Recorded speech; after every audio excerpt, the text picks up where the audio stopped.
मैं गर्व से नहीं कह सकता, मुझे शर्म से कहना पड़ रहा है कि श्री कृष्ण जन्मस्थान जाने के बाद खून खौलाता है।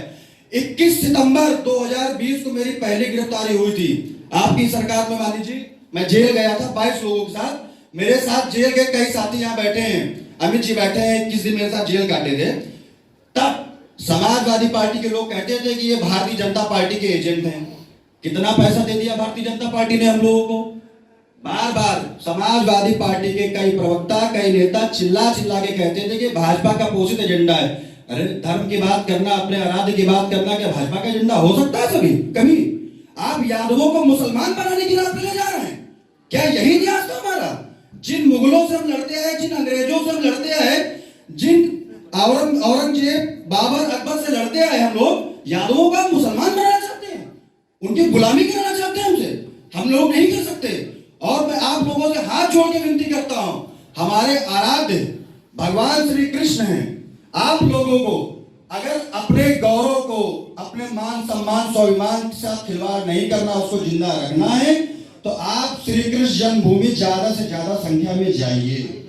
जाने के बाद जब आप श्री कृष्ण जन्मभूमि के उस परिसर पे खड़े होंगे जहां आपको दिखेगा कि यदुवंशियों के माथे पे मुसलमानों का जूता रखा। मैं किसी जाति धर्म की बात नहीं कर रहा।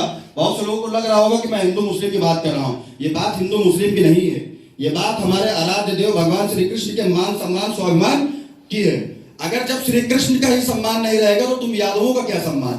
कौन पूछेगा तुम्हें? आपने मुझे अपने बीच में बुला करके कुछ बात रखने का अवसर प्रदान किया। इतिहास इस बात का गवाह है, हमारी संस्कृति बड़ी गौरवशाली है। भारत के इतिहास पर अगर आप नजर डालेंगे तो यादव समाज के बगैर इतिहास की पूर्णता स्वीकार नहीं। यादव समाज ने प्रारंभ काल से ही भारत की संस्कृति को मजबूत करने का काम किया है। जब भी हम यादव समाज की बात करते हैं तो अपने आराध्य प्रभु को याद करना नहीं भूलते। हम सब कृष्ण के वंशज हैं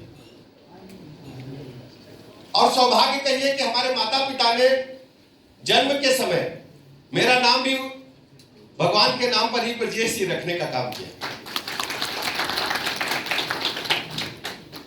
पुराने इतिहास तो हमारा गौरवशाली है ही, लेकिन जब जब समाज में अत्याचार बढ़े, अनाचार बढ़े, तो यादव समाज ने ही निकल करके अगुवाई की और समाज में समरसता स्थापित की, सबको न्याय देने का काम किया। भगवान कृष्ण को हम बार बार याद करते हैं और आपको अच्छी तरह याद होगा हमारा आपका एक रिश्ता और पुराना है, ऐतिहासिक है, हमारी सांस्कृतिक विरासत के रूप में। भगवान परशुराम को हम सब अच्छी तरह जानते हैं। धनुर्धर विद्या में, युद्ध कला में उनको माना जाता था कि वो सर्वश्रेष्ठ है और उनके सिखाए हुए शिष्य, उनके बनाए हुए शिष्य उस समय के काल के सर्वश्रेष्ठ धनुर्धर हुआ करते थे। लेकिन भगवान परशुराम ने सैकड़ों वर्ष की तपस्या के बाद जो सुदर्शन चक्र हासिल किया प्रभु से, उस सुदर्शन चक्र को और किसी को नहीं दिया, भगवान श्री कृष्ण को ही देने का काम किया। हमारा आपका पुरातन रिश्ता है। तो आज हम आपसे कहने के लिए आए हैं वर्तमान परिस्थितियों में अनुराग जी के बाबूजी, मैं सबसे पहले अपने बाबूजी को श्रद्धासुमन अर्पित करता हूं, अपने माननीय विधायक जी को, दिवंगत सभी जो हमारे यादव समाज में श्रेष्ठ काम करने वाले हमारे महापुरुष थे, सभी को नमन करता हूं, जिन पर हमने भी आपके साथ है। मैं कहना चाहता हूं तो कृष्ण जन्मभूमि की लड़ाई लड़ते हैं, मामला चूंकि अदालत में है और अदालत के माध्यम से जितनी भी पैरवी हो सकती है हम पूरी तरह से आपके साथ हैं। और इस बात को मैं कहकर के जा रहा हूं, हम आपके साथ कंधे से कंधा मिलाकर लड़ेंगे और आप विजय श्री हासिल हो। उसका कारण आप जानते हैं, उत्तर प्रदेश का इतिहास अगर आप देखेंगे, उत्तर प्रदेश के इतिहास के साथ भगवान श्री कृष्ण हमेशा जैसे कहते थे रोम रोम में और हर जगह आपको उनको महसूस करेंगे। एक इतिहास उत्तर प्रदेश का और भी है।